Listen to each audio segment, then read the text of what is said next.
Hey everyone, TheGermaniac back again, bringing you another video for Sunday. Now, today we have a video, or well, I guess article, and it is Germany tempts foreign workers despite discrimination.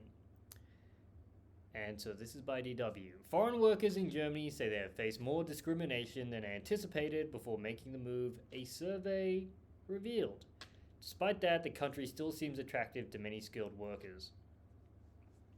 I guess it depends on what industry. I heard workers who are in like programming and stuff, the country really isn't that attractive when it comes to those kinds of jobs.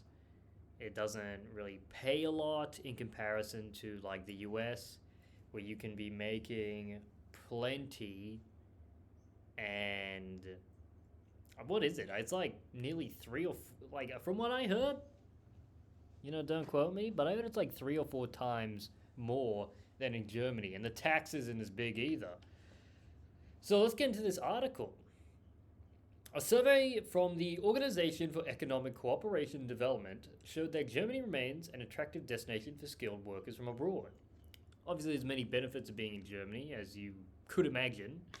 However, a large number of foreign workers already living in Germany report racism and discrimination as a feature of their everyday lives. So what does that even mean? Like, for example, they're from abroad. Well, where exactly? Where are they from? So are they from just like a background where it really rubs the average German wrong, so then they are getting discriminated against more? These are things that a lot of people don't think about. They think that everybody's just like they think people are kind of like a blank slate. They'll come to the country and then they'll just assimilate. The country already has a culture, and if your background is, well, very different from the culture, then you probably will find a lot of discrimination in just your day-to-day interactions. Like, I mean, if the country's very pro-gay and you're anti-gay, then yeah, it would you probably would feel like you fit in less, since there's like gay flags flying everywhere, depending on which region of I mean, they more than I've ever seen, at least. I know in Constance, for example, they had them, they had them everywhere. I hadn't seen that many such nationalism before. Anyway, what did the survey show? Starting from August 2022, the survey tracked the careers of nearly 30,000 highly qualified people who said they would be interested in Germany as an employment destination. A year later, the study showed only around 5% actually made the move. Interesting. Of those who did make it, more than half said they had faced discrimination when it came to renting or buying housing. Maybe they attempted the language and they're like, wow, this is tough, screw this. Meanwhile, 37 of respondents also said they had faced incidents of discrimination while visiting restaurants or in shops. This tended to be less the case when it came to dealing with schools and public authorities, except for immigration officers. The same was true for workplaces. About 15% said they had experienced discrimination by police, and 28% said they had faced it at work. In the cases of those who were successful in making the move, the most important factors were early contact with a German employer and a good learning German language skills. About half of those arriving were in the IT field or engineering, and another 10% were healthcare workers, the survey revealed. But Germany has tons of engineers. Why would they need more? I guess they just need more people in every single field, from what I'm told, at least. I guess that makes sense. But and a lot of Germans are engineers. So, for those who had not yet migrated to Germany but who were still interested, many complained of complicated procedures and long waiting times for a visa.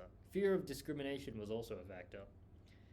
I mean, I can't really talk about this. Well, I guess I can for a little bit. When I originally was trying to get a citizenship to Germany, there was so many documents I needed. I needed to show, a family member from, who was it, like a family member in 1915 or before that or something like that, which I did. And I had to get all these documents. I hadn't even seen what my family had looked like from World War One and even before that. So, I mean, there was a lot of interesting things that I found out, but I feel like just in terms of the process, you'd be waiting so long to actually get into Germany. But I guess, you know, in that meantime, you could learn the language. That would help. At the end of the day, mine was actually super quick because it turns out that I was a second generation, so they just handed me a passport because I was already a citizen, so there was no need to apply for anything. But very interesting. I wonder. They don't really go into what they mean by they faced discrimination. I can see if you're not speaking German that people would get pissed off about that.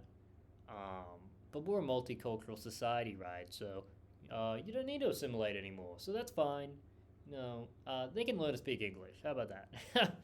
But anyway, I'll leave it here. Thanks for watching. If you liked the video, remember like and subscribe, follow, do all that good stuff, and I'll see you in the next one.